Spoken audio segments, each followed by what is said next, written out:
Electronic configuration, atomic radii और ionisation energy discuss कर लिया था। एटॉमिक रेडियाई और आयनेशन एनर्जी डिस्कस हो चुका था। नेक्स्ट इट इज एटॉमिसिटी से ग्रुप 18 डिस्कस कर रहे हैं हम।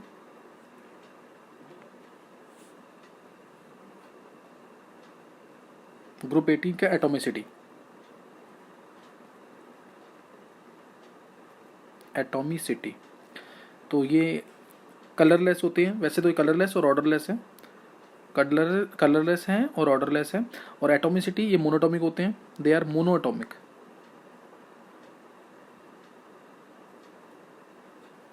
ये मोनोटॉमिक होते हैं। मोनोटॉमिक हैं क्या, इसका प्रूफ देने के लिए, अगर प्रूफ देना, जैसे हीलियम, नियोन, ये हमें पता है वैसे तो मोनोटॉमिक है। इसको प्रूफ देने के लिए इसका प्रूफ इसका सिंपल है। जैसे अगर मैं फर्स्ट इसका बॉन्ड ऑर्डर निकालता हूँ, bond order, it's bond order comes out to be half into N B minus N है, वो जीरो आता है। Bonding electron minus anti bonding electrons, ये मैंने पढ़ा हुआ 11th क्लास में। This comes out to be zero. एक तो ये प्रूफ है इसका। दूसरा प्रूफ, अगर मैं इसके 22.4 लीटर का वेट मेजर, सपोज मेरे पास 22.4 लीटर हीलियम है, इसका वेट मेजर करते हैं, मास मेजर करते हैं, it comes out to be 4 gram. 4 gram mass आता है इसका। इसका मतलब हीलियम का एक एटम अगर 8 ग्राम आता तो He2 एग्जिस्ट करता। क्लियर। ऐसे ही 22.4 लीटर नियोन है, तो नियोन है तो उसका वेट 20 आता है, तो इसका मतलब ये मोनोटॉमिक है। तीसरा, पॉइजन्स रेशियो एक होता है, ये अगर निकालते हैं गामा से डिनोट करते हैं, ये निकालते हैं गामा, तो गामा मोनोटॉमिक गैसेस के लिए 1.67 CP/CV होता है ना, it comes out to be around nearly very close to 1.67, 1.66 के आसपास आता है। इसका मतलब ये मोनोटॉमिक है। तो ये तीन प्रूफ है, बता सकते हैं कि that's why all noble gases they are monatomic. और नोबल गैसेज क्यों कहते हैं इनको, मैंने बताया हुआ है। Inert gases, no reactivity noble gases, यानी कुछ नोबल गैसेज क्यों कह रहे हैं इनको, नोबल मेटल जैसे होता है गोल्ड और प्लेटिनम, ऐसे ही इनको भी नोबल क्यों कहते हैं, क्योंकि इनके अंदर ऑक्टेट कंप्लीट है but they have some reactivity. Octet complete, ये एनसीईआरटी का क्वेश्चन है। ऑक्टेट कंप्लीट है इनका, बट सम एलिमेंट्स जैसे क्रिप्टन KrF2 बनाता है, रेडॉन RnF2 बनाता है, जेनॉन कंपाउंड्स बनाता है। So because of the reactivity, because there is some reactivity but they are reactive, but are octet इनका कंप्लीट है but some are reactive.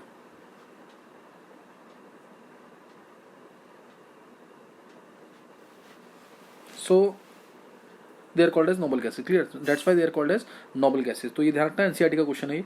Next note करेंगे आगे। तो मोनोटॉमिक नेचर बता दिया इसका। नेक्स्ट स्टडी करेंगे electron gain enthalpy. Electron gain enthalpy,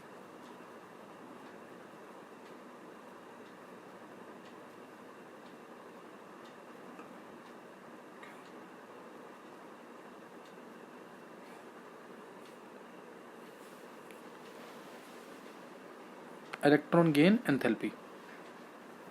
electron gain enthalpy के अंदर हम देखेंगे कि जैसे अगर मैं बात करूं हीलियम, इसमें ऑर्डर थोड़ा सा, पहले तो ये नोबल गैसेस इलेक्ट्रॉन एक्सेप्ट करेंगे नहीं। अगर हमें इलेक्ट्रॉन डालना भी है इनके अंदर तो हमें एनर्जी अपनी तरफ से देनी पड़ेगी। क्यों, क्योंकि they are already fully filled. तो इसमें इलेक्ट्रॉन डलेगा ही नहीं। इलेक्ट्रॉन डालना है तो हमें एनर्जी अपनी तरफ से देनी पड़ेगी। जैसे हीलियम है तो +48 है तो 116 है, इस टाइप से मैं, जैसे इसमें आया तो 96 आ गया, 96 से इसकी भी प्लस में एनर्जी देनी पड़ रही है सबको। सब में एनर्जी क्या करनी पड़ रही है हमें, 77 के आसपास +68 के आसपास, तो सब में एनर्जी देनी पड़ रही है। तो इसलिए क्यों देनी पड़ रही है energy, because they are fully filled है। So energy is to be given if electron is to be added to them. अगर हीलियम में इलेक्ट्रॉन ऐड करना है तो एनर्जी देनी पड़ेगी। हीलियम में इलेक्ट्रॉन ऐड करना तो एनर्जी देनी पड़ेगी। बस हाँ, हीलियम में सबसे कम देनी पड़ रही है, साइज छोटा होगा इसलिए। ये एक रीजन बन सकते हैं इसके, अदरवाइज तो हम इसको पढ़ नहीं सकते इस चीज़ को कि क्या रीजन है। एक्सपेरिमेंटल होगा ये पूरा। फिर भी हीलियम की इलेक्ट्रॉन गेन एंथैल्पी सबसे ज़्यादा है, यानी हीलियम में इलेक्ट्रॉन डालना है फिर भी हमें कम एनर्जी देनी पड़ रही है। हो सकता है इसका साइज छोटा हो। उसके बाद कौन सा है, जेनॉन आ गया। जेनॉन के बाद आ गया जेनॉन नहीं, रेडॉन, सॉरी, अगर रेडॉन ले रेडियो एक्टिव है रेडॉन। उसके बाद आ जाएगा जेनॉन के बाद आ जाएगा क्रिप्टन के बाद आ जाएगा आर्गन के बाद लीस्ट नियोन है। लीस्ट क्या है, नियोन। तो वैसे नीचे जाएंगे, नीचे कुछ ऐसे स्टडी कर सकते हैं। नीचे जा रहे हैं जब हम नीचे जाएंगे तो एनर्जी के बीच में जो शेल्स होता है, शेल्स के बीच में जो डिफरेंस है, पहले शेल डिफरेंस ज़्यादा, फिर कम होता जाएगा, धीरे धीरे क्या होता जाएगा, कम होता जाएगा। इसमें डिफरेंस कम हो रहा है जो सबशेल के बीच में। तो इलेक्ट्रॉन जो है ऊपर से नीचे आसानी से आ सकता है। ऊपर वाले शेल्स में डिफरेंस कम होता है। अगर हम निकाल के भी देखें E2 माइनस E1 निकालें, वो वैल्यू ज़्यादा आती है 10.2 इलेक्ट्रॉन वोल्ट अगर हाइड्रोजन एटम की बात करें तो ऐसे ही अगर हम निकालते हैं जैसे E5 माइनस E4 तो ये डिफरेंस बहुत कम आएगा। सबशेल्स के बीच में जो एनर्जी डिफरेंस है वो कम होता जा रहा है जैसे जैसे हम ऊपर जाएंगे, तो इससे इलेक्ट्रॉन का मूवमेंट स्टार्ट हो जाएगा, तो इससे स्टेबिलिटी क्या हो जाएगी, स्टेबिलिटी क्या हो जाएगी, कम हो जाएगी। इसीलिए रेडॉन में इलेक्ट्रॉन आसानी से ऐड हो पा रहा है, जेनॉन में भी ऐड हो जाता है, ऐड होगा मतलब एनर्जी तो देनी पड़ेगी because they are fully filled, लेकिन फिर भी ऐड हो जाते हैं जब जैसे हम नीचे जाएंगे। नियॉन में तो 2s2 2p6 है, नियॉन क्या है 1s2 ना, तो इसमें डी ऑर्बिटल्स हैं, बाकी एलिमेंट्स में डी ऑर्बिटल्स भी हैं जहाँ पे वो इलेक्ट्रॉन एक्सेप्ट कर सकते हैं। तो इसलिए इनके नियॉन की इस वजह से क्या हुई होगी, सबसे मतलब इलेक्ट्रॉन एफिनिटी उसमें इलेक्ट्रॉन अगर ऐड करना है तो 116 के आसपास में एनर्जी देनी पड़ेगी किलो जूल में। तो ये कुछ ऐसे वैल्यू हम सोच सकते हैं। तो इसलिए ये ऑर्डर है और इसको कर सकते हैं। आंसर देखकर हम रीजन कुछ मेंटेन कर सकते हैं कि ये रीजन उसका हो सकता है। तो ये इलेक्ट्रॉन गेन एंथैल्पी था इसका। Clear, this was electron gain enthalpy. Next note करना है इसके अंदर, जैसे नेक्स्ट इलेक्ट्रॉन गेन एंथैल्पी हो गया, इलेक्ट्रॉन गेन एंथैल्पी हो गया। फिर इसके बाद इसका हम कर सकते हैं कि सॉल्युबिलिटी। सॉल्युबिलिटी पहले तो हम बोलेंगे they are insoluble in water, they are insoluble in water. Soluble तो होंगे नहीं, क्यों, क्योंकि अगर इसको सॉल्युबल कराना है helium, neon, argon, krypton, xenon, radon, अगर मेरे को इनको सॉल्युबल कराना है, रेडॉन तो रेडियो एक्टिव है, इसकी केमिस्ट्री ऑलमोस्ट अननोन है, ये भी एनसीईआरटी का क्वेश्चन है। रेडॉन की केमिस्ट्री ज़्यादा पता क्यों नहीं है, क्यों, क्योंकि radon is radio active, radio active है, ट्रीटमेंट ऑफ कैंसर में यूज़ करते हैं इसको, रेडियो एक्टिव है ये। तो हाफ लाइफ इसकी कम है, हाफ लाइफ लेस, तो केमिस्ट्री अननोन है इसकी, तो ये भी ध्यान रख सकते हैं इसका। तो अब जैसे इसमें ये वाटर के अंदर स्ट्रॉन्ग हाइड्रोजन बॉन्डिंग है, वाटर के साथ स्ट्रॉन्ग हाइड्रोजन बॉन्डिंग है, तो वो क्यों ऐड करेगा किसी और को, कोई और इसके अंदर ऐड हो नहीं पाएगा। अगर इसको ऐड होना है तो इसको इसके हाइड्रोजन बॉन्ड तोड़ने पड़ेंगे, तो हाइड्रोजन बॉन्ड तो टूटेंगे नहीं है, क्योंकि ये नॉन पोलर हैं, all gases these are non polar, ये नॉन पोलर हैं तो बॉन्ड टूटेगा नहीं इनका, मतलब ये ऐड नहीं हो पाएंगे, वाटर के हाइड्रोजन बॉन्ड को तोड़ नहीं पाएंगे। तो अब इनकी सॉल्युबिलिटी पे क्या फर्क पड़ेगा डाउन द ग्रुप, ये पूछते हैं down the group, they are insoluble, down the group solubility पे क्या फर्क पड़ेगा। जब हम नीचे जाएंगे इसके अंदर, नीचे जाएंगे तो क्या होगा इसके अंदर, नीचे जाने पर इसका क्या हो जाएगा कि जो डाइपोल इंड्यूस डाइपोल फोर्सेज है, क्योंकि हीलियम क्या है नॉन पोलर, हीलियम हो गया, जेनॉन हो गया, सब नॉन पोलर है, ये नॉन पोलर है। जब हम नीचे जाएंगे तो वाटर क्या है पोलर, वाटर के अंदर तो पोलर फोर्स पॉजिटिव नेगेटिव दोनों होगा इसके अंदर पॉजिटिव भी होगा और नेगेटिव भी होगा वाटर के अंदर, है ना। तो इस तरीके से, तो अब जैसे हम नीचे जाएंगे तो पोलराइजेशन बढ़ेगा, down the group polarization increases. Polarization का कंसेप्ट हमेशा क्लियर रहना चाहिए। पोलराइजेशन क्या करता है, इंक्रीज करता है। जैसे अगर मैं बात करूं इसकी जिनोन की, इसको ध्यान से देखेंगे, जिनोन नीचे आने पर साइज बढ़ रहा है, नीचे जाएंगे तो साइज, ये हीलियम, ये इसके इलेक्ट्रॉन्स, अब नीचे गए तो आ गया जेनॉन में 5s2 5p6 बहुत दूर हो जाएगा, इलेक्ट्रॉन्स जो न्यूक्लियस से बहुत दूर हो जाएंगे।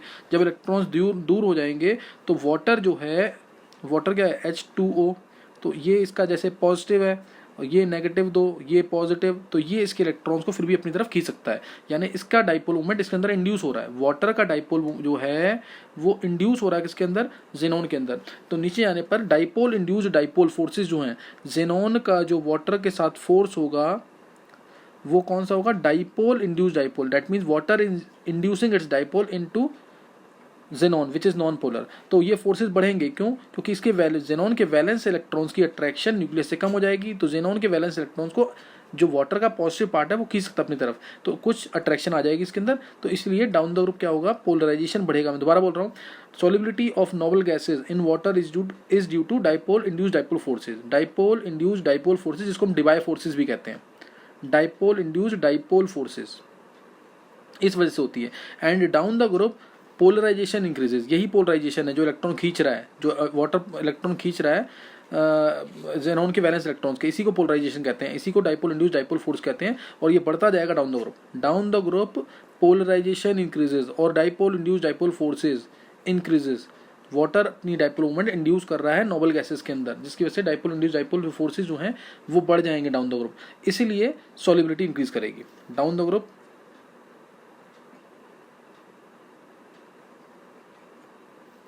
Down the group polarization increases due to increase in dipole induced dipole forces। तो इसलिए ऑर्डर ऑफ जो लिक्विफेक्शन होगा, ऑर्डर ऑफ लिक्विफेक्शन जो होगा वो भी इसी पे डिपेंड करता है। अभी हम क्या पढ़ रहे हैं, solubility in water, solubility in water. तो जेनॉन की सबसे ज़्यादा, उससे पहले क्रिप्टन आ जाएगा, क्रिप्टन से पहले आर्गन आ जाएगा, आर्गन से पहले नियॉन आ जाएगा, नियॉन से पहले हीलियम आ जाएगा। ये आ जाएगा डाइपोल इंड्यूस डाइपोल फोर्सेस का ऑर्डर। और ये रेडॉन होता है तो रेडॉन का सबसे ज़्यादा। तो ये ध्यान रखना इसके अंदर, सॉल्युबिलिटी इन वाटर ये होता है because of increase in polarization, because of increase in polarization. अब इसी में पूछ लें अगर मेल्टिंग पॉइंट बॉइलिंग पॉइंट का ऑर्डर, मेल्टिंग पॉइंट का, बॉइलिंग पॉइंट का, ईज ऑफ लिक्विफेक्शन का, वोलेटाइल नेचर का, ये सब पूछ सकते हैं इसके अंदर। तो वो सब डिपेंड करेगा वैन डेर वाल्स फोर्सेस पे। ध्यान देंगे इस पर एक चीज़, या एडजॉर्प्शन ओवर चारकोल पूछ ले इस तरीके से। तो melting point, boiling point, ease of liquefaction, ease of liquefaction या लिक्विफिकेशन, इसका मतलब होता है tendency to be converted into liquid, tendency to be converted into liquid ये, या फिर adsorption over charcoal, adsorption over charcoal, ये सब पूछते हैं अगर। तो ध्यान देना इधर, जैसे जैसे हम नीचे जाएंगे, helium, neon, argon, krypton, xenon, जैसे हम नीचे जाएंगे, हीलियम ये, नियॉन थोड़ा बड़ा, आर्गन और बड़ा, तो क्या होगा, हीलियम का एक एटम यहाँ पे तो एक एटम यहाँ पे दूर दूर होंगे, ये थोड़ा पास आ जाएंगे, ये और पास आ जाएंगे, और ये और ज़्यादा पास आ जाएंगे। तो इसलिए जैसे जैसे नीचे जाएंगे तो van der Waals force, size बढ़ रहा है, साइज बढ़ेगा तो सरफेस एरिया बढ़ेगा, सरफेस एरिया बढ़ेगा तो वैन डेर वाल्स फोर्सेस, जो इंड्यूस चार्ज है, जो वैन डेर वाल्स फोर्सेस है, इंड्यूस्ड डाइपोल्स हैं, इंड्यूस्ड डाइपोल जो है वो बढ़ेंगे, इंड्यूस्ड डाइपोल जिसको हम वैन डेर वाल्स फोर्सेस कह सकते हैं, यानी डिस्पर्जन फोर्सेस बढ़ेंगे, डिस्पर्जन फोर्सेस या लंडन फोर्सेस बढ़ेंगे।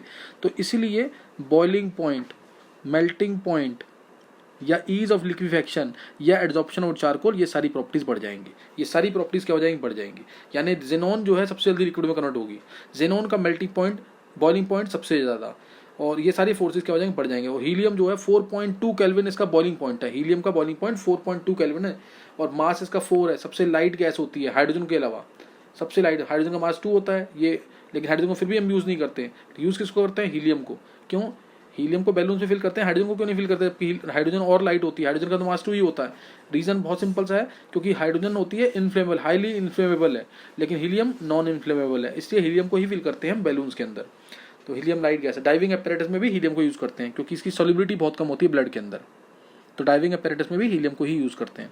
ये सारे क्वेश्चन हैं जो एनसीईआरटी में दे रखे हैं, करने सारे हैं।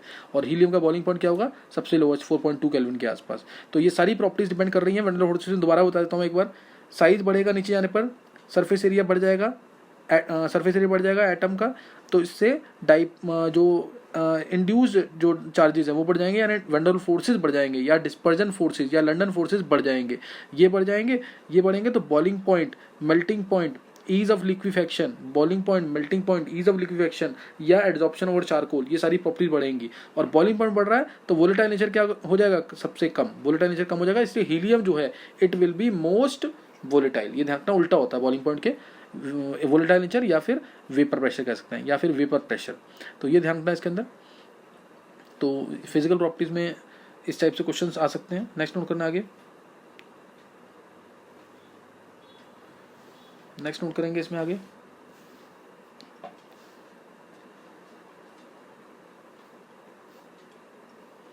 नेक्स्ट नोट करना है, अब ये पता कैसे लगा था कि नोबल गैसेज जो है रिएक्टिव होती हैं, ये पता कैसे लगा था, ये क्वेश्चन एनसीईआरटी के अंदर,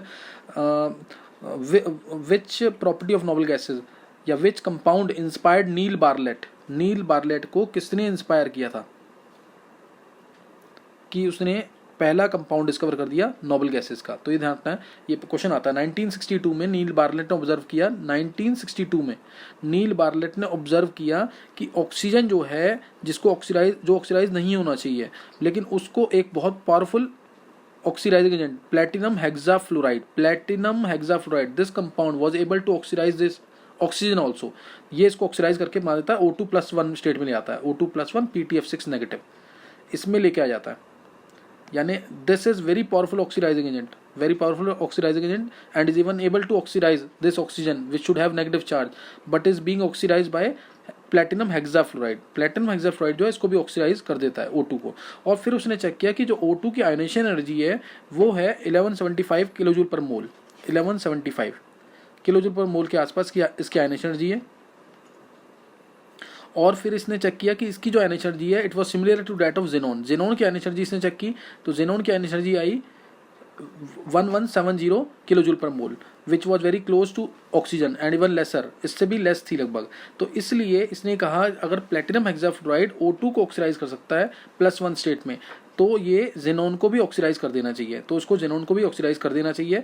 and he performed the similar experiment. Xenon की रिएक्शन कराई उसने PTF6 के साथ और जो PTF6 है इसने जेनॉन को भी ऑक्सीडाइज कर दिया। So this was the first compound, ये पहला कंपाउंड था जो नोबल गैसेस का डिस्कवर हुआ था, Xc plus PTF6 negative, Xc plus PTF6 negative, ये डिस्कवर हुआ था हमारा पहला कंपाउंड। ऑरेंज रेड कलर का था, कुछ ऑरेंज कलर का या रेड कलर का मान सकते हैं, ऑरेंज रेड कलर का ये कंपाउंड डिस्कवर हुआ था। तो ये इंपॉर्टेंट है क्वेश्चन और NCERT में दे रखा है कि कौन सा ऑक्सीडाइजिंग एजेंट होता है, कि किसने ऑक्सीडाइज किया जेनॉन को, कैसे पता लगा, ये सब क्वेश्चन पूछ सकते हैं इसके अंदर। तो ये इंपॉर्टेंट क्वेश्चन है यहाँ पे, तो ध्यान रखना है। नील बार्लेट ने 1962 में ये पूरी डिटेल, सारी डिटेल दी थी। नेक्स्ट नोट करना आ गया। अब जैसे अगर हम यहाँ पे करें नोबल गैसेस के जो कंपाउंड्स एग्जिस्ट करते हैं वो कैसे एग्जिस्ट करते हैं, compounds of noble gases. Xenon जो है वो ही कंपाउंड बनाता है specially HCF2, HCF2, HCF4, HCF6, HCF8। This is not formed, ये नहीं बनता, अभी रीज़न मिल जाएगा इसका। ऐसे ही जेनॉन जो है XCO, XCO2, XCO3, XCO4 ये आएंगे। इसमें भी XCO2 and XCO these are not formed and XCO4 is also unstable, ये अनस्टेबल है। और जेनॉन के ऑक्सीजन के साथ कंपाउंड जो होते हैं वो एक्सप्लोजिव माने जाते हैं, वो हाईली एंडोथर्मिक होते हैं, एक्सप्लोजिव माने जाते हैं। जैसे ये एक्सप्लोजिव है, एग्जिस्ट करता है ये but it is explosive, colourless explosive है ये क्या है, कलरलेस एक्सप्लोजिव। तो इसको ध्यान रखना है। तो अभी HCF2 बन कैसे रहा है, जेनॉन के लास्ट में क्या आता है, जेनॉन के लास्ट में क्या आता है, क्रिप्टन 5s2 5p6, ये कन्फिग्रेशन थी इसकी 5s2 5p6, ये इसकी कन्फिग्रेशन है 5s 5p 5s 5p 1 2 3 4 5 और ये 6 7 8, ये इलेक्ट्रॉन्स आ गए इसके 8। अब इसमें क्या है, फ्लोरीन जब इसके पास आएगा जेनॉन के, फ्लोरीन या ऑक्सीजन ये हाईली नेगेटिव एलिमेंट्स है, जब ये पास में आएंगे तो क्या होगा कि ये इसके इलेक्ट्रॉन्स को 5p के इलेक्ट्रॉन्स को 5d में एक्साइट कर देंगे। तो ये पहली एक्साइटेड स्टेट, ये ग्राउंड स्टेट थी, दिस वॉज ग्राउंड स्टेट। अगर मैं पहली एक्साइटेड स्टेट चेक करूँ ES1 तो ये इलेक्ट्रॉन गया यहाँ से जेनॉन की आयन एनर्जी, ये जेनॉन के इलेक्ट्रॉन्स क्यों एक्साइट हो पा रहे हैं, क्योंकि इसका साइज बड़ा है, इसकी आयन एनर्जी लो है और मोस्ट इंपॉर्टेंट इसका वेकेंट डी ऑर्बिटल्स हैं। तो ये रीजन था इसका, ये 5d, ये 5p, ये 5s। तो अब 5p से 5d में इलेक्ट्रॉन गया तो एक f यहाँ आ जाएगा, एक f यहाँ आ जाएगा, तो XCF2 बन गया। ऐसे ही ये इलेक्ट्रॉन भी ट्रांसफर होगा तो एक और हो जाएगा, ये इलेक्ट्रॉन भी ट्रांसफर होगा तो XCF4 XCF6 बन जाएगा। अब XCF8 बनाने के लिए एक तो 5s का इलेक्ट्रॉन ट्रांसफर करना है विच इज़ नॉट पॉसिबल। दूसरा क्या कहते हैं, जब जेनॉन के अराउंड 8f हो जाएंगे तो जेनॉन के अराउंड स्टीरिक हिंड्रेंस बहुत ज़्यादा हो जाएगी, जिसकी वजह से XCF8 नहीं बन पाएगा, जिसकी वजह से XCF8 नहीं बन पाएगा। और ये भी क्वेश्चन आ सकता है कि XCF3 क्यों नहीं बना, XCF3 क्यों नहीं बना या XCF5 क्यों नहीं बना। Reason, if we are exciting one electron, if we are exciting one electron then we are getting even number of unpaired electrons, even number of unpaired electrons. So XCF2 XCF4 XCF6 are formed, not XCF3 XCF5 are formed.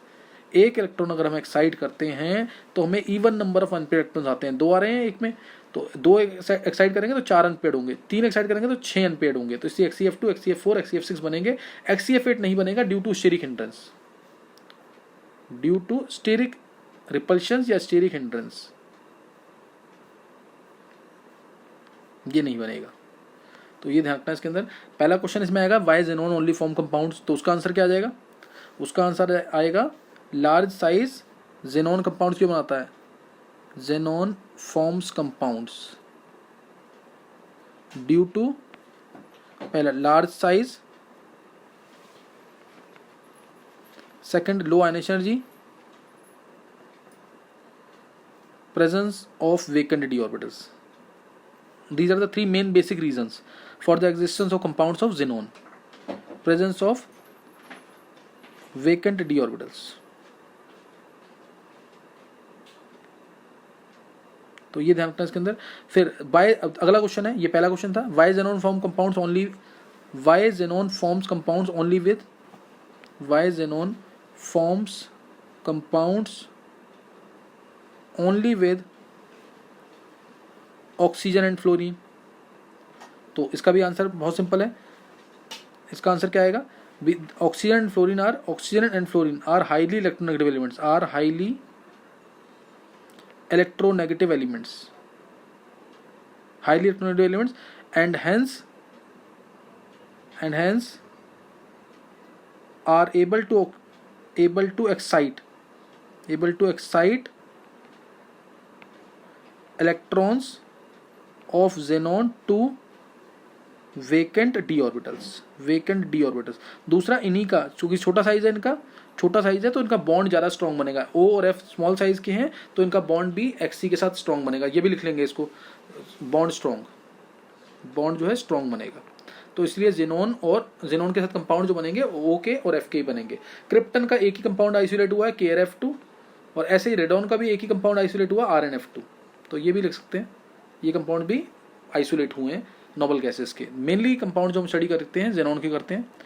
और XeO क्यों exist नहीं करता, XeO2 क्यों exist नहीं करता, तो बहुत simple सा है। इन दोनों केसेस में Xc पे चार्ज +2 है, Xc पे चार्ज +4 है। चार्ज कम है तो बॉन्ड O के साथ वीक बनेगा, चार्ज लेस तो बॉन्ड वीक बनेगा। और XeO4 के अंदर 4 पाई बॉन्ड्स आ जाएंगे तो रिपल्शन तो बहुत ज़्यादा होगी। 4 क्या आ जाएंगे इसमें, पाई बॉन्ड्स, XeO4, तो अनस्टेबल कंपाउंड बनेगा यहाँ पे। और पाई बॉन्ड इसमें डी ऑर्बिटल्स यूज होंगे पाई बॉन्ड बनाने के लिए। पाई बॉन्ड जो है डी ऑर्बिटल्स कौन कौन से बनाते हैं, DXY, DYZ और DXZ, यही बनाते हैं पाई बॉन्ड्स। तो इसमें तो 4 पाई बॉन्ड्स बन रहे हैं, इसलिए ये वाला पाई बॉन्ड जो है ये वीक होगा, ये सिंगल में कन्वर्ट होने की कोशिश करेगा, तो इसलिए ये XeO4 भी एग्जिस्ट नहीं करेगा। तो ये ध्यान रख सकते हैं, इंपॉर्टेंट नहीं है, एनसीईआरटी में नहीं है, तो बस एक बार ध्यान रखना है इसको कि XeO और XeO2 भी एग्जिस्ट नहीं करेगा। XeO बना तो Xc + ½ O2 में टूट जाएगा, XeO2 बना तो Xc + O2 में टूट जाएगा। तो इसलिए जेनॉन के ऐसे इस तरह से हम कंपाउंड्स को एक्सप्लेन कर सकते हैं। नेक्स्ट अब है इनकी प्रिपरेशन जेनॉन के कंपाउंड्स की। जैसे अगर मेरे को XeF2 को प्रिपेयर करना है, XeF2 अगर इसको प्रिपेयर करना है तो दिख रहा है यहाँ पे मेरे को क्या चाहिए इसको प्रिपेयर करने के लिए।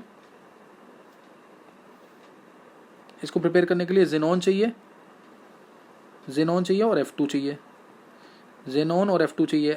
जेनॉन एक्सेस में होना चाहिए, ये एक्सेस में होना चाहिए, ये लिमिटेड अमाउंट में, तभी बनेगा XeF2। जेनॉन एक्सेस में होगा तभी F2 साथ में लिमिटेड अमाउंट में, या फिर हम इसको ये भी बोलते हैं 2:1 का मोलर रेशियो। कोफिशिएंट नहीं है ये, ध्यान रखना चीज़ का, 2:1 का मोलर रेशियो होना चाहिए। जेनॉन 2 तो ये 1, या जेनॉन को एक्सेस में तो ये जेनॉन का डबल अमाउंट होना चाहिए देन फ्लोरीन, तो ये बनेगा।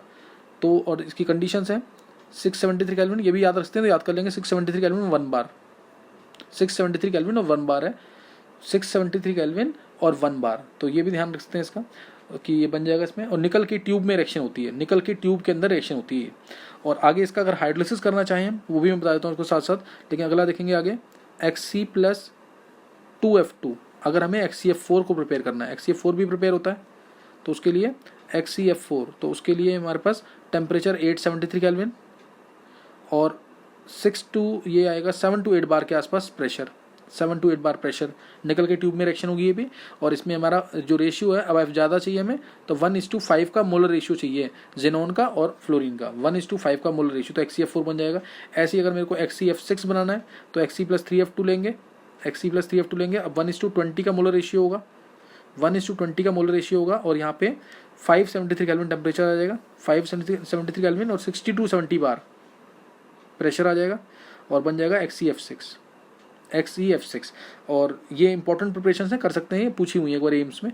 तो दूसरा इसमें अगर मैं इसका हाइड्रोलिसिस करता हूँ, इनका हाइड्रोलिसिस करते हैं तो हाइड्रोलिसिस प्रोडक्ट भी बहुत इंपॉर्टेंट है, एनसीईआरटी में दे रखा है।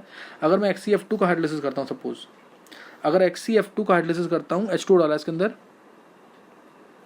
H2 डाला तो बनेगा Xc + 2HF XC plus 2HF plus half O2। याद करने का तरीका मैं बताता हूँ उसका। ये रिडॉक्स रिएक्शन है, पहले तो ये ध्यान रखना है। XCF2 का जो हाइड्रोलिसिस हुआ then it is a redox reaction. मान लो दोनों F हटे तो बनना चाहिए एक O आएगा, हाइड्रोलिसिस होने पर एक O आएगा, एक O आया, ये तो अनस्टेबल होता है, अनस्टेबल है तो ये XC प्लस हाफ O2 में टूट जाएगा, हाफ O2 में टूट जाएगा और साथ में HF तो आना ही है 2HF। तो इसको ऐसे याद रखते हैं। ऐसे ही XCF6 है तो उसमें XCO3 बन जाएगा, XCO3 तो स्टेबल होता है, plus 6HF, but this is not a redox reaction. ध्यान रखना एनसीईआरटी का क्वेश्चन है। XCF6 में अगर हाइड्रोलिसिस करते हैं तो क्या है, ये रिडॉक्स रिएक्शन है क्या? This is not a redox reaction, क्योंकि जेनॉन की स्टेट यहाँ पे भी +6 है, जेनॉन की स्टेट यहाँ पे भी +6 है, therefore it is not a redox reaction. ये ध्यान रखना है। तीनों 6F हट गए और 3 O आ गए, 6F हट गए और 3 O आ गए, ये ध्यान रखना है। अगर इसका और इसकी पार्शियल रिएक्शंस भी हैं, अगर एक H2 डालेंगे तो एक O आएगा तो 2F हटेंगे, एक O आएगा तो 2F हटेंगे, तो XCOF4 बन जाएगा और प्लस 2HF। दोबारा इसका हाइड्रोलिसिस कर दिया, फिर दोबारा H2 डाल दिया इसके अंदर, तो XCO2F2 आ जाएगा, प्लस 2HF आ जाएगा, प्लस 2HF आ गया। फिर ये दूसरा हो गया, तीसरा हाइड्रोलिसिस करेंगे तो सेम प्रोडक्ट आ जाएगा, तीसरा तो कंप्लीट हाइड्रोलिसिस हो जाएगा। एक H2 और डाल दिया इसके अंदर तो क्या आ जाएगा, XCO3 प्लस HF दोबारा आएगा तो 6HF मिलता है, but this is not a redox reaction, ये ध्यान रखना है। और XCF4 ये सबसे इंपॉर्टेंट, ये सबसे इंपॉर्टेंट है, इसको ऐसे ही याद रख लेंगे। XCF4 में अगर H2 डाला मैंने, XCF4 में H2 डाला तो इस केस में ध्यान रखना XC की स्टेट यहाँ +4 है, यहाँ पे XC की स्टेट क्या है, +4 है, +4 स्टेट है, इसीलिए ध्यान रखना कि इसको ऐसे याद रखते हैं। ऊपर स्टेट +2 थी, नीचे स्टेट +6 है, नीचे स्टेट क्या है +6। मैकेनिज्म अलग है, ये मैं हाइड्रोलिसिस टॉपिक में केमिकल बॉन्डिंग में डिस्कस करूंगा डिटेल में, लेकिन याद करने का तरीका है, नहीं तो भूल जाएंगे। ऊपर स्टेट +2 है, नीचे स्टेट +6 है, तो जो XCF4 के प्रोडक्ट्स मिलेंगे दोनों के प्रोडक्ट्स को ऐड कर देना। XCF2 के जो हाइड्रोलिसिस पे प्रोडक्ट मिले हैं और जो XCF6 के हाइड्रोलिसिस पे प्रोडक्ट मिले हैं, दोनों को ऐड कर लेना, ये आंसर आ जाएगा। यानी XC मिलेगा प्लस XCO3 मिलेगा प्लस HF भी मिलेगा प्लस O2 भी मिलेगा, तो ये सब मिलेंगे इसके अंदर, ये सब मिल जाएंगे मतलब इन दोनों का। और ये रिएक्शन बहुत इंपॉर्टेंट है, it is a disproportionation reaction. मैं इसको एक बार और लिख देता हूँ पीछे, क्योंकि ये इंपॉर्टेंट रिएक्शन है। XCF4 प्लस H2O, तो ये देता है XC भी देगा, XCO3 भी देगा, HF भी देगा और O2 भी देगा, सही ना। जैसे XC+4 है, तो ये XC और XCO3 दोनों दे रहा है। इसको कुछ ऐसे बोला गया है कि ये डिस्प्रोपोर्शनेशन कुछ ऐसे कैसे हुई होगी, ये +8 मान लिया इसको, XC+2 ले लिया, XC+2 ले लिया, 2 ले लिया XC+2 के, 3 XC+4 आ गया, तो XCF6 8 आ गया। हाँ, तो इस तरह से कुछ माना हो तो XCO4 बनेगा इधर से, इसका मतलब ये करना चाहें तो कर लेंगे, नहीं तो छोड़ देंगे। ये तो अनस्टेबल है तो XCO3 प्लस हाफ O2 में टूट जाएगा, टूट गया। ऐसे ही XC+2 में है, दोनों +2 में है, तो ये बनाएंगे XCO तो ये भी अनस्टेबल होता है, अनस्टेबल है तो ये भी XC प्लस हाफ O2 में टूट जाएगा, तो यहाँ से जेनॉन आ गया, यहाँ से XCO3 आ गया, इसलिए दोनों प्रोडक्ट्स आ गए, XCO3 भी आ गया, XC भी आ गया और HF तो आना ही है। 3XCF4 हो गया, यहाँ पे 3XCF4 हो गया और हमारा H2O जो है ये हो जाएगा 6, डबल हो जाएगा XC plus XCO3 plus HF आ जाएंगे, 6H2 है और 3F4, तो 12 दोनों का, तो 12HF आ जाएगा, 12HF आ गया यहाँ पे। तो इसको इस तरह से बैलेंस कर सकते हैं कुछ 3, हाँ इसको इस तरह से कुछ 12HF आप आगे कर सकते हैं बैलेंसिंग इसकी, तो ये बैलेंसिंग हो जाएगी इसकी। और इसमें 2XC आ जाएगा, ये वाला 2XC आ गया और 3/2 O2 आएगा, आई थिंक चेक करेंगे, 3/2 O2 आ जाएगा, मल्टीप्लाई कर सकते हैं इसको पूरे को, और XCO3 एक आ जाएगा। हाँ, इसको बैलेंस कर सकते हैं, कुछ ऐसे करके बैलेंस कर सकते हैं, नहीं तो इसको डायरेक्ट याद कर लेना, एटलीस्ट प्रोडक्ट याद रहने चाहिए। प्रोडक्ट कैसे मिले हैं, जो XCF2 से प्रोडक्ट मिला था हाइड्रोलिसिस पे और जो XCF6 से प्रोडक्ट मिला था हाइड्रोलिसिस पे, दोनों को ऐड अप कर देंगे। क्यों? क्योंकि इसमें स्टेट एवरेज +4 आ रही है, दोनों के बीच की स्टेट है, इसलिए दोनों के प्रोडक्ट्स को ऐड कर देंगे तो इसलिए आंसर आ जाएगा। इतना डिस्कस इसलिए किया क्योंकि इसके प्रोडक्ट पूछते हैं, ये इंपॉर्टेंट ज़्यादा है। क्लियर, नेक्स्ट नोट करेंगे आगे।